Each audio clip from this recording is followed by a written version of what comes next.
Welcome to SBME Interfaces. Our goal with this show is to introduce you to the people that interface with biomedical engineering, from students and faculty to staff and industry, and everyone in between. BME is a broad field that encompasses so many different perspectives, journeys, skill sets, and backgrounds, and we are excited to share them all with you. Today we're interfacing with Murali Chandrashekaran. He's the Vice Provost International and Fred H. Siller Professor of Marketing and Behavioral Science at Sauder School of Business. Prior to coming to UBC in 2011, he held professorial and administrative positions in the business school at the University of Cincinnati and the University of New South Wales. He has an undergrad in electrical engineering and a PhD in marketing from Arizona State University. He's widely published in leading academic business journals in the areas of metrics and valuation. His current research is in the area of resilience, valuation, asset management. I have no clue what that is, so we can find out a little bit more. And we read somewhere that he's taken up competitive curling as a new hobby since he's come to Vancouver. Welcome, Murali. Thank you. Thank you for inviting me. I look forward to the conversation. Payam and Miguel. Sure. So I want to begin as I begin with all of our guests, considering this last year, these last 14 months or so, how has it impacted your work and that of the Vice President Provost International Portfolio? Sure. Sort of at a fundamental level, the pandemic has essentially forced all of us into relative isolation. And so what has come to a standstill is any global engagement that comes from actually physically traveling places. So all of the student learning programs that we do, where students travel to other places outside of Canada as part of their education, that has pretty much come to a standstill. Likewise, visits from our partners, our visits to partners in different parts of the world has come to a standstill. So that has impacted what students have learned and how they have learned as well. Likewise, it has had an impact, and I don't mean negatively alone, it has had an impact on the kinds of partners we have partnered with and the kinds of conversations that we're having. So that's a broad statement. On a positive side, I think it has taught us that we don't have to travel a whole lot to develop global citizenship competencies. We don't have to travel as much as we thought we did in order to create a friend and to work together. So the positive learnings have been great. As a result. So those would be my reflections in terms of how it's had an impact. For me personally, it's been phenomenal. The idea of how as a group we have come together to connect with one another. Most of the people working in the Vice Provost International Portfolio are very globally minded. They appreciate meeting with and learning from people from other parts of the world. And so the initial reaction from the pandemic was that's all going to come to a standstill and they can't wait for it to all come back. But what that has also done is it's forced us to think about the humanity of what we do and how we connect with each other. So we spent a lot of time creating what we call the social distancing socials, where we got together as people, not to talk about work, but to talk about our hopes, our dreams, our aspirations, what interests us, what excites us. Much like what you guys are doing. What are you fired up about? That's what you want to know, right? Yeah. And that has brought people together so much. And it's been really great to see. So in sum, I'd say it's brought us closer together as a team. It has given us new perspectives for people who cannot travel and yet want to learn about global citizenship. It has given us the opportunity to recognize that there are lots of vulnerable people in vulnerable situations who don't have access to technology, don't have access to education. And we're beginning to realize that we are in a very fortunate position for the most part. So there are many lessons there, but those are some of my reflections. Fantastic. So taking a little bit further back in your career, what led you to a career in academia? Oh, so, I was an undergraduate student at the Indian Institute of Technology in Madras. And, it's a very interesting place. It's a very, very selective university. And the minute you get in there, you're told that you're special and you believe it.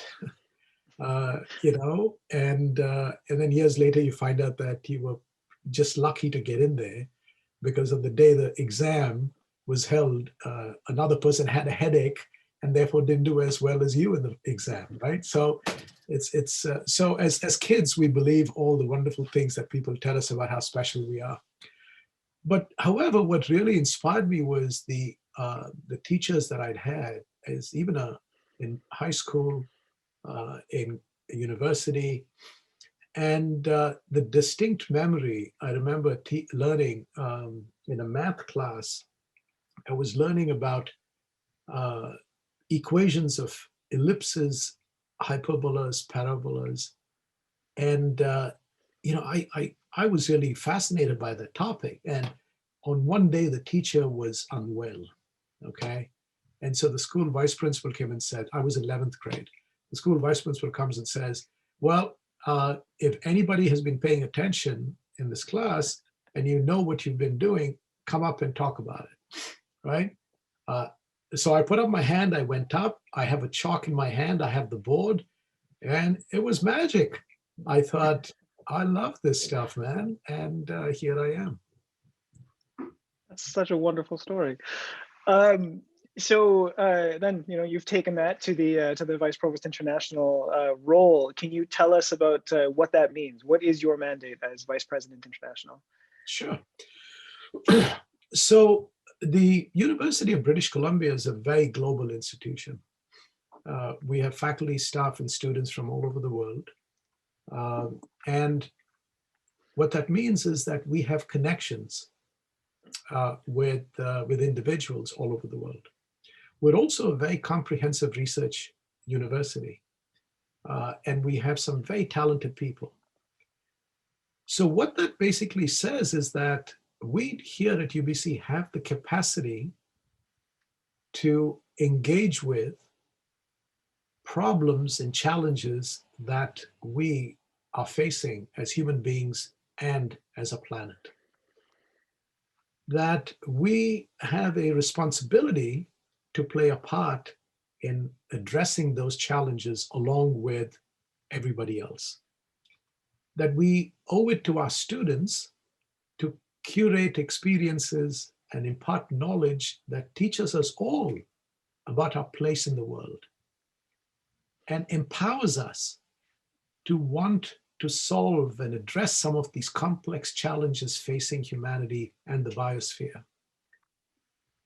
And whether all of us do it or not, we need to empower people to do that. So the mandate of the Vice Provost International is to catalyze opportunities for faculty, staff, and students to make their mark in the world.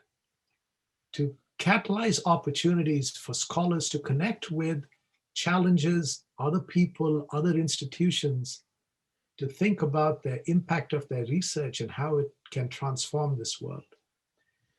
It is about creating partnerships, not just with academic institutions, but with a range of partners, colleges and universities, community organizations, cities, corporations, and countries, so that we together can begin to serve one another in the global, on a global stage. So that, at a broad level, is the mandate. But if I were to say it in two phrases, one is to help create learning opportunities for our students that will shepherd them in their global citizenship journey.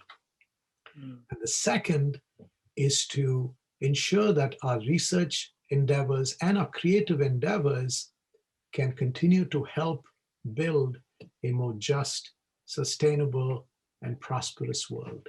So that's the mandate very broadly.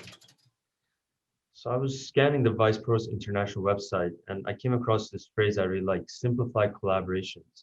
And so how do you envision achieving this in an ever evolving, complex, yet more connected global society that we live in? Yeah. You know, UBC is a very, very complex institution. And if we had a opportunity to create the institution from scratch today, to meet the challenges of our time today, we would never create the institution the way it is, right? We are extremely siloed.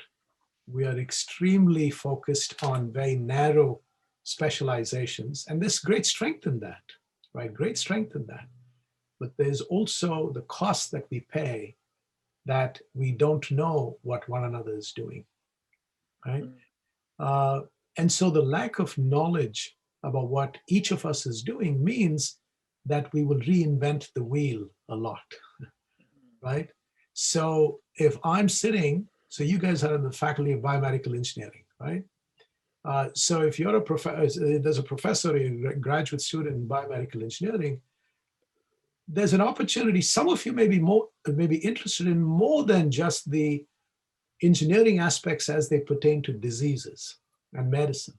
Some of you may actually be interested in the impact of engineering as it enhances the quality of food security, water, energy, because all those have an impact on global health. But sitting in one faculty, you don't have line of sight to what's happening in a campus with 5,000 faculty members and 65,000 students, right? So how do you simplify that? How do I create a situation where if Payam wants to know, am I the first person who's thinking about this problem? Is there somebody else who's doing it? Can I connect with them? And I found this collaborator in Mongolia who's working in this. Is there somebody who's doing work with the Mongolian University of Science and Technology? That requires an infrastructure to make things easily available to scholars and students so that they can do what they need to do well without having to run after information, do searches, etc. Mhm. So the simplification process means bringing information together in an easily accessible way that describes the university opportunities so that we can easily collaborate across disciplines and with partners around the world. So it's really getting to the point of saying, how do we manage this information well? How do we connect? And how do we provide this information to those who need it? In researching you as well, I came across another thing you said that I thought was really fascinating: learning cauldrons and activating those. Specifically, you talked about the shift from the sage on a stage learning to this learning cauldron environment. Why do you feel like this is so important? And can you speak to it a little bit? Yeah, for sure. First, let me say I'm impressed that you've actually done some homework. That's the first thing. But second, I think, I really think that you've zeroed in on something that I'm really passionate about. So I'm a professor in the business school, and I look back on my days as a young assistant professor. All I wanted to do was be left alone in my office to write my research, get published, and get tenured, right? Mm-hmm. So it was a publish or perish mentality, and that's all I wanted to do.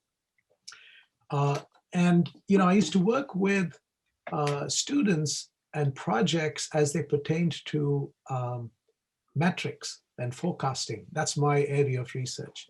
So I remember as an assistant professor at the University of Cincinnati, I was working with the companies like Procter & Gamble or Cintas or other Fortune 500 companies, where the students in their courses would get problems to which they needed to develop a forecasting model to predict what would happen to the sales of products, or how do you price the product, what impact will that have on things. You guys should appreciate all of this because all of those are really control engineering problems, right? There are feedback loops, there's input, there's output, and so those are the kinds of models. One year, I became aware of a place called Lincoln Heights. which is a very impoverished neighborhood in Cincinnati. And there's a long history of how Lincoln Heights came to be, but it's a very poor neighborhood, 95% African Americans. At the time, jobs were leaving, poverty was high, property rates were dropping. And I met with the mayor of Lincoln Heights. And he was describing the challenge of bringing people back and how he cared about bringing people back and what would the strategy be for that, etc. So I'm in the business school and I'm thinking, wouldn't it be amazing if I could get my MBA students to apply themselves to that challenge and not the one that Procter & Gamble was doing. Procter & Gamble has enough money to hire wealthy consultants to do the job, right? And I'm not picking on Procter & Gamble, they're a great company. So I pivoted my course on product management to focus on projects for the city of Lincoln Heights. And the first day of class, I got the students into a bus and we drove to Lincoln Heights to walk around Lincoln Heights. And the problems were immense. And it was going to require not just business students, but business students working with engineers, working with anthropologists, working with social science students, working with public policy. The challenges being faced by Lincoln Heights was just a microcosm of what we are facing as humanity today. And to me, what I had done without realizing it was I had pivoted myself from being a professor who stood with that chalk, writing equations on the board, being a sage on the stage, and I was throwing myself with the students into a cauldron where things were bubbling up. Nobody knew when things were going to bubble over. Nobody knew what was really in the depths of the cauldron, right? And nobody knew what other new things were going to be added into it. But the learning that came from that for the students and for me was phenomenal. And that, to me, was a way in which you could create this opportunity for students from multiple disciplines who have the desire to work with each other, but just don't have the opportunity because we haven't created those, we haven't catalyzed those opportunities. So fast forward, so this was what, 1998, when I was doing that. Fast forward today, I teach a class on urban resilience and with a focus on how can communities engage with strategies and approaches to enhance the resilience and enhance their capacity to confront shocks and stresses that we know are a part of everyday life in today's world. So I have students from engineering, I have students from public policy, business, geography, from multiple universities. I just finished my spring term where I had students from 18 time zones in my class, from multiple disciplines, working on open-ended challenges, for instance, on affordable housing, on clean energy cooking solutions. That to me is a learning cauldron. Fantastic. And I think that engineering DNA is deep in you, Murali. So I'll ask, as a trained engineer, what excites you about the School of Biomedical Engineering here at UBC, and as we try to create our own learning culture in this world? Yeah, look, I was really fired up when we started the School of Biomedical Engineering. I think it's there are many ways in which the school could have been conceptualized, but being at the intersection of medicine and applied science, I think is really quite important, because biomedical engineering is not just about medicine. There are multiple aspects here that are important. And just so you know, for the record, when I finished my degree in electrical engineering, my choice was, I was contemplating, do I get a master's in biomedical engineering, or do I go get a PhD in business?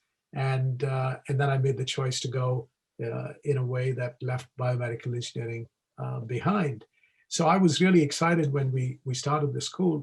For me, the idea is at the intersection of multiple disciplines. And the core here is engineering for me. And that is, how do we engineer solutions from multiple perspectives to address complex challenges that have to do with health, that may be oriented in the with diseases and a focus on medicine, but on how do we leverage the knowledge that comes from knowing about microorganisms and the biology of things with the impact of those on a broadly defined global health perspective, and how do we bring those together with an engineering mindset of creating solutions and leveraging knowledge, and starting with challenges that people are facing as opposed to us going out and telling people what to do. So I've always maintained that engineering, more than any other discipline, has always been rooted in solutions for problems. You would never build a bridge without asking people, well, what do you want to do with the bridge? You would never build a building without asking somebody, well, how do you want to use this building, right? And so for me, that user-inspired, customer-centric view is important. But when you combine bio, engineering, and health in a global sense, I think this is phenomenal. And I know Peter, your head of school, and I know how widely he thinks. I know the dean of the Faculty of Applied Science, Olson, and I know how he's thinking. So I'm really fired up about what the school has in terms of potential. The one thing that I would hope for, which is really a prayer, is that there are more opportunities for biomedical engineering students to find themselves in courses like the one I teach. I have a project that I'm working on for a slum in Mukuru in Nairobi. And the challenge is, how do you create new clean energy cooking solutions using biomass, using new forms of technology? And it's an engineering challenge as much as it is a business challenge, right? So I'm hopeful that we make more progress towards this, expanding the shape of this cauldron, if you will. Great to hear. We have a course, Paul Cubbin was kind enough for us, and we'll for sure hold you to it. Come back to you offline about more engagement. It's funny too, I'm seeing this thread in everything that you're saying that connects to a question that I had for you that was very near and dear to my heart. And so you've mentioned in a previous interview your mother's story as a key source of inspiration. And can you speak to that story a little bit? And because I think it's absolutely wonderful, can you also tell us about her L.I.F.E, her life motto? Yeah, absolutely. Happy to. So I don't know what I said in the interview about my mom, so bear with me if it's a little bit repetitive. But my mother grew up in a village in South India, and she loved school. She loved math, and she wanted to continue studies. And then, when she was young, girls would get married at a very young age. And she said, no, that's not part of my deal. I want to study. So her parents allowed her to go past 8th grade. That's when she's 14. So she finishes till the 10th grade at that time, after which you go off to college. And then they say, okay, now you're going to get married. She says, no, I want to study more. So they said, well, no, you're going to get married. So anyway, so she goes on a hunger strike. And finally, a few days later, her grandfather, who was a judge a magistrate by profession, persuaded his son, that's my mother's father, to go off to university. So she goes to university, studies physics, and in a college where I'm not sure how many thousand students, but there were 6 women.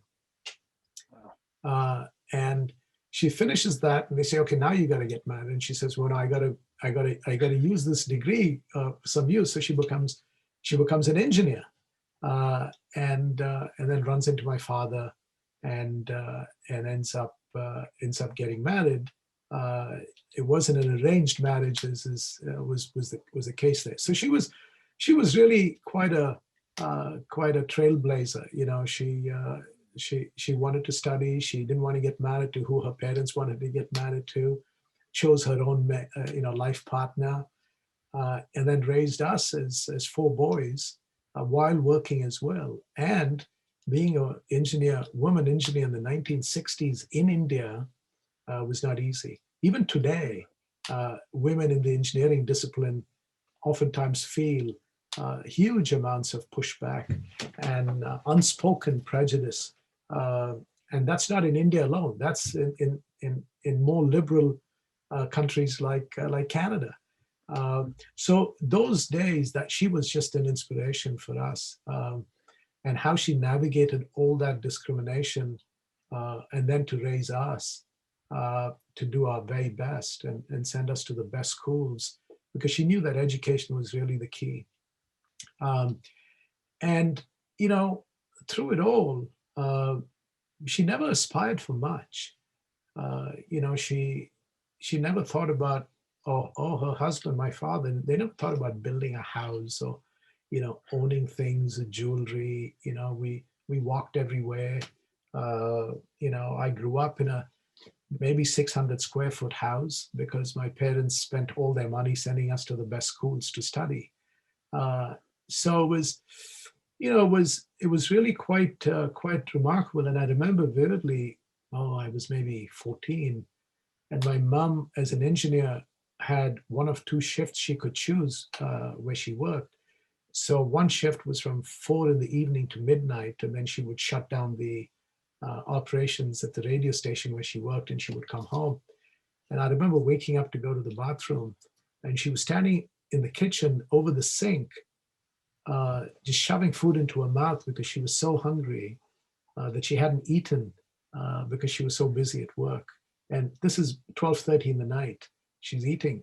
And I say, you know, you just don't even care about yourself. You care about everybody else, but you don't take care of yourself. And she said, Murali, do you know what the meaning of the word life is? And I said, what? And she said, you live it for everyone. Beautiful. Beautiful story and powerful message. We're almost at time, so I'll let Miguel take us home with his last question. Please. Okay, so are there any initiatives or projects or endeavors that you are overseeing right now that you are really excited about and you want us to get fired up about too? Yeah, sure. There are two things. One is stemming from the recognition that, you know, we don't all need to jump on planes to learn how to be better global citizens. The truth is only about 20%, if that, of UBC students get to avail themselves of learning opportunities in other parts of the world. And what working through the pandemic has taught us is we can connect very meaningfully with people from other parts of the world using technology. It may not be a perfect substitute for face-to-face, but it's better than nothing.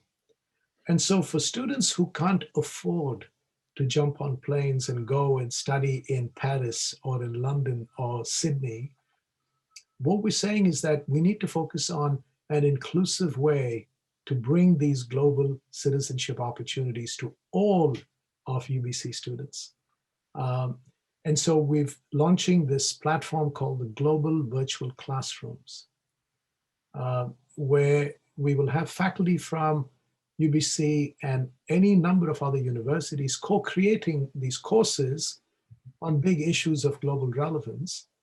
And we'll have students from multiple universities joining those classes as well. And so you will work with students from other countries while sitting at home, but still be able to engage in very deep conversation because the course will be on big issues of global relevance. Why I'm fired up about that is because now it gives us a chance to partner not just with the best research universities in the world, but with those universities that nobody wants to partner with because they are not highly ranked. Mm-hmm. But those students need access to learning cauldrons just as much as we do. And they have so much to offer to us in terms of how they navigate life in a different context that we can learn from. And so for me, that kind of inclusion and working towards a democratization of access to education is really important. So I'm hopeful that this becomes a little bit more mainstream for the university. So that's one thing that I'm working on that I'm really, really fired up about. The second thing that we're spending a lot of time on is asking the question, how can we be a good partner? When we try to go to other parts of the world so our students can learn, traditionally, we've gone to these places with the mindset of, we come from a great institution and we're very smart. And if you tell us your toughest challenges, we'll solve them for you. But that sort of approach is not very respectful of people who are living through these problems for decades. And to imagine that we can fly in and parachute in and solve their problems is very disrespectful. And so the idea of how to be an authentic partner, how to not solve other people's problems, but how to let others lead their own problem solving, but we can serve in that capacity with humility is something that I'm really excited about. So that is leading us to a conversation about what are the guiding principles for partnerships and engagement for the university. So that's the other thing that I'm really fired up about. Fantastic. Fantastic. Thank you for speaking with us today, Murali. Very inspirational and being so personal on some of your answers. Good luck with that portfolio. It's not an easy one for sure. And we also didn't get to this, but we've heard you're a lover of cooking good food. It's been especially a good chili verde. So that's for the podcast episode, but thank you and all the best. Thank you so much, Payam. Thank you so much, Miguel. I enjoyed the conversation, and let's connect offline on the other stuff that you want to learn about. Great. Thank you.